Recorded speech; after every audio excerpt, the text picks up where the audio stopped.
વડોદરામાં ભૂવા પડવાનો સિલસિલો યથાવત. ફરી એક વખત શહેરના માર્ગ પર મોટો ભૂવો પડતા સ્થાનિકોમાં રોષ જોવા મળ્યો.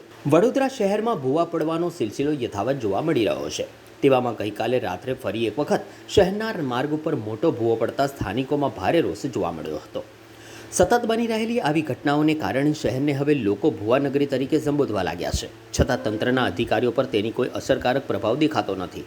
સુસેન સર્કલથી મકરપુરા ડેપો તરફ જતા મુખ્ય માર્ગ ઉપર સ્વસ્તિક ચેમ્બર સામે અચાનક મસ્ત મોટો ભૂવો ગઈકાલે રાત્રે પડ્યો હતો.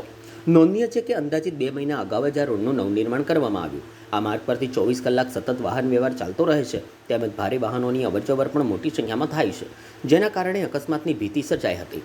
સ્થાનિક નાગરિકોએ તાત્કાલિક ટોલ ફ્રી નંબર ઉપર કોલ કરીને તંત્રને જાણ કરી હતી, પરંતુ લાંબા સમય સુધી કોઈ અધિકારી અથવા ટીમ સ્થળ પર પહોંચી ન હતી, જેના કારણે લોકોમાં તંત્ર પ્રત્યે ભારે અસંતોષ ફેલાયો છે.